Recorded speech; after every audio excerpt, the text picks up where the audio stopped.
Hi guys, have a hug.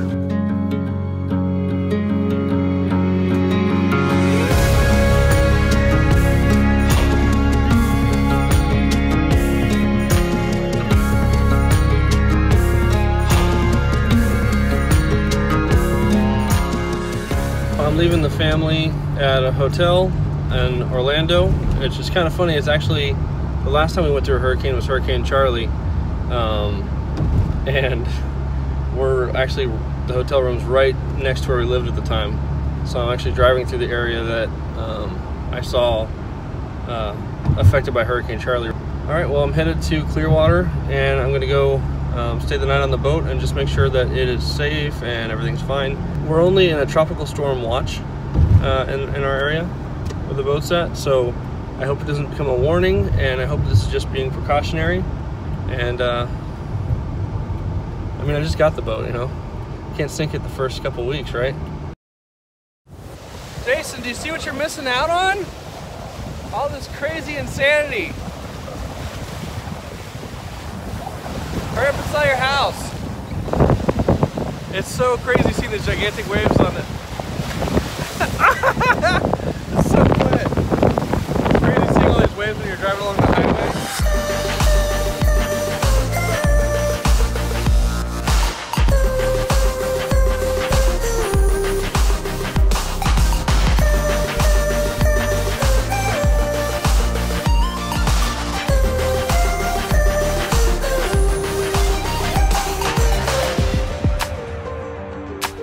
So I just made it back to the marina, and I ran over to the boat, and it is really high in the water. Everything's like 4 feet higher.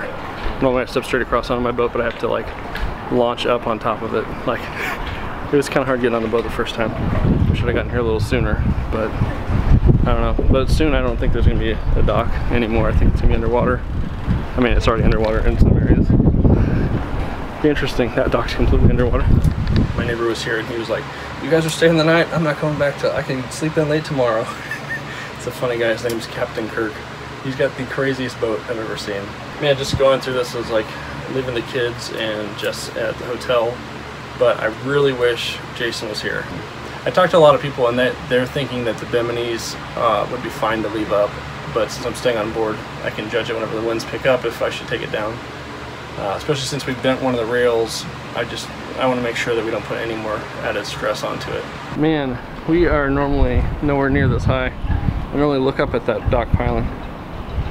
Anyways, I came over here, and the aft lines were really tight. I had to loosen them up. And actually, normally this goes up through here to the pylon, so it bent right there.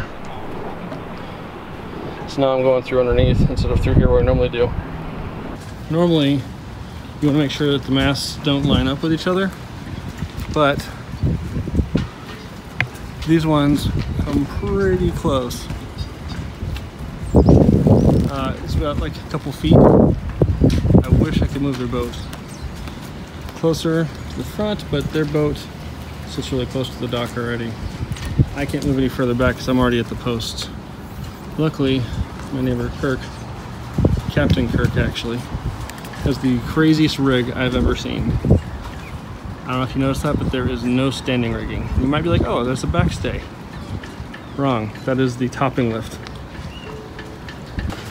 So most of today has consisted of me just watching the water levels rise and lower slightly, and then rise more and then lower, but adjusting all the dock lines so we're not getting too close to any of the poles, because you know, the lines keep moving, and as the boat lowers, it gets a little worried because the water had come up to the dock and was splashing through the boards, was about to come up, and then it started going down a little bit. It went about 6 inches below the dock now, but it should have been about 2 feet below the dock at least. So it didn't go back out, so they're a little concerned that tonight, whenever it's supposed to be high tide, it might be 2 feet over the dock, which I think might be a little ridiculous and probably just people exaggerating, but it's kind of exciting being here for that. So now I just need to adjust the lines once again.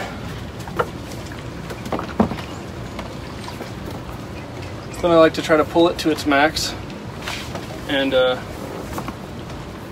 see how close I can get to the poles. Just about as close as I can get to that one. I'll try.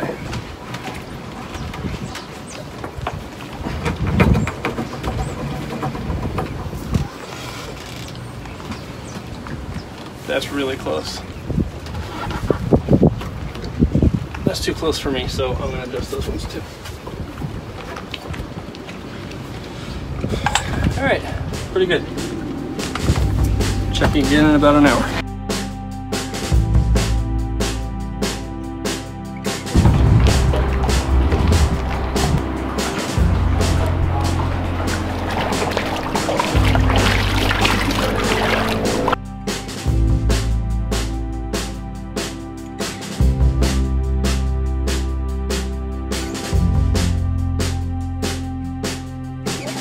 A little bit of time because I got everything done, so I just wanted to come check out the beach, and man, the waves are insane. I really wish the kids were here.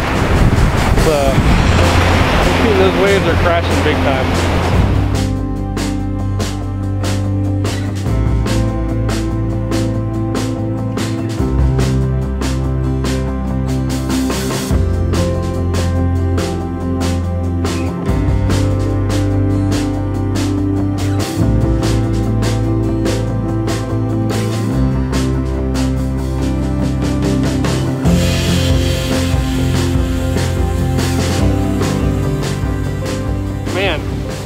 Gorgeous day at the beach, a little ominous, but I'll take it.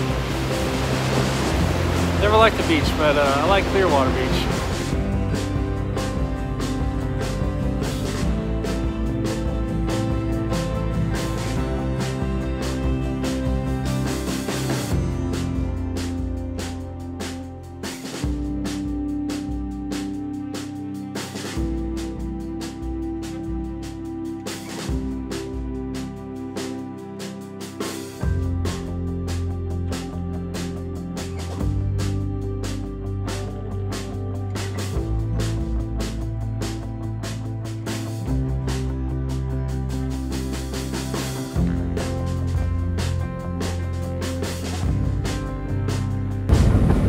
Okay, Jason, as big as my boat is, I can still do this on it.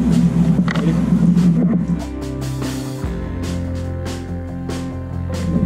That's pretty awesome. I thought that would never happen again. This one keeps going. Alright, rain just got here. It's actually over on the other side of the marina right now, and it's just now starting to reach here. You can hear it coming, though, it's kind of crazy. Just when I thought it wasn't going to happen, just I'm getting my storm. Okay, I better get stuff inside because it's coming quick.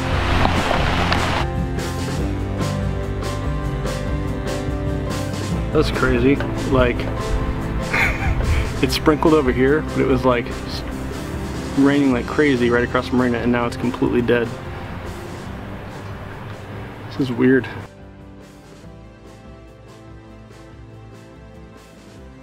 Finally happening. Look inside though, getting wet.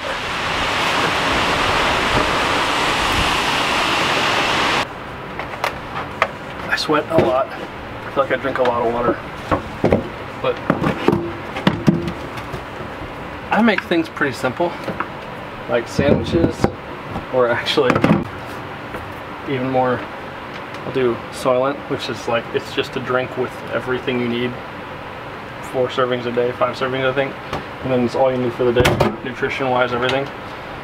But like, I make sandwiches, really basic ones, and that is like, that's how I eat. So what you see is a sink, it's not even a refrigerator, that is a chill box. You have to put ice in it. And then the stove on the gimbal with a cutting board. And underneath here, you have, you know, your stovetop. So, extremely basic. I am simple, so I could totally get away with this. My wife, however, is an amazing cook. I don't know how she's gonna deal with this. I just bought her, like a big gift, which like was dumb on my part, was a, what was it, a standing mixer, which would take up this entire area. or this area. She'd have to move it around every time she wanted to do anything. So I don't know how she's gonna be able to do this. And it really sucks because I feel like I promised her so much better than this. And I forgot cheese when I came to the boat, so it was a meat and bread sandwich, like I said, pretty basic. I don't know how she is going to do this.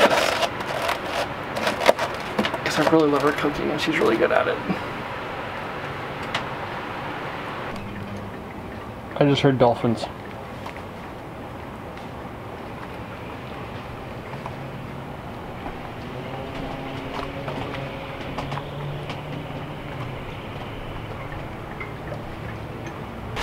Water is the same height as the dock over here now.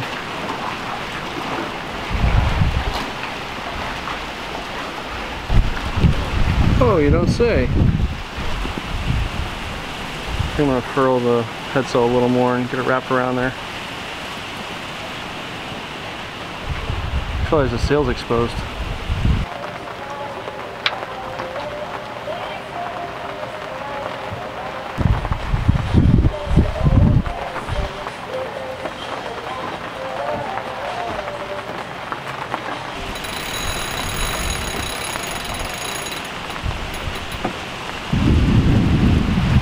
So this being wrapped around will hold it and keep it from flapping, but I'm still worried that that's exposed up there. So tomorrow, whenever there's a calm part, I might go ahead and unfurl it and redo it. Actually just had that redone. Like it's super slippery when it's wet.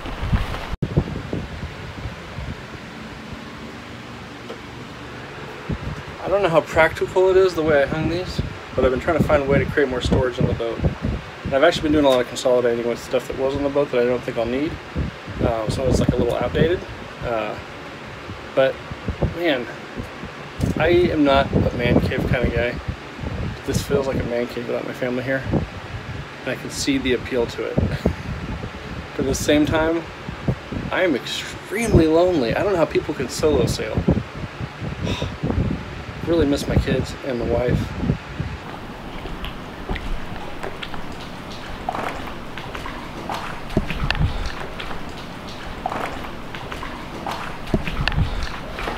Okay, so, whoa! This board's coming up off the ground there. It's officially underwater. Now, this thing's gonna be missing a lot of boards in the morning. I bring my drill out right now to fix them, but worried I'd ruin my drill. Oh man, there's things floating now too.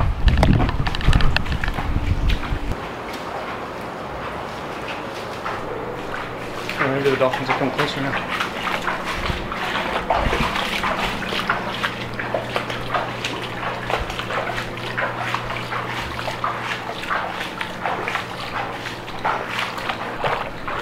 That is some high tide. Oh man, there's boards come up everywhere. Let's see if there's a board just sticking straight up there.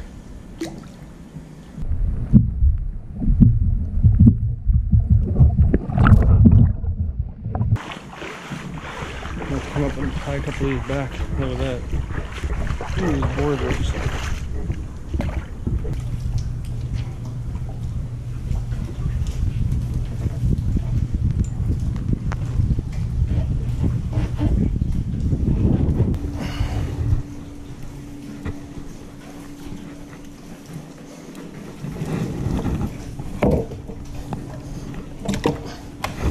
Okay, so just made it back from walking around at high tide to make sure everything was tied down and good. There was a couple of people with boxes floating away.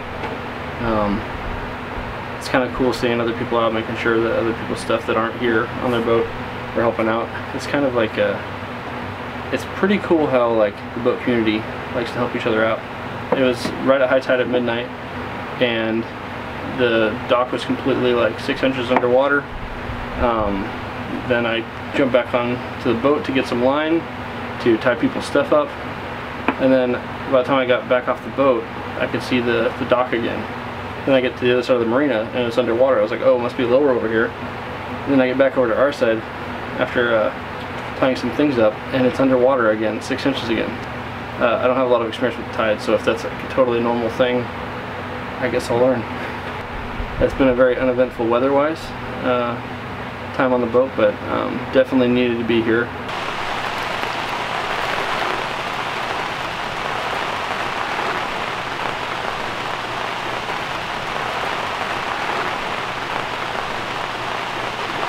I just laid down to go to bed, and I was like, I'm gonna sleep on deck in case it actually does start storming. And of course, I wake up probably like 10 minutes after I finally actually fell asleep, and it's storming and raining, and now I have to move my bed inside and get dressed. That's what I've been waiting for though.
After riding out the storm surge, I was really relieved that nothing happened to the boat.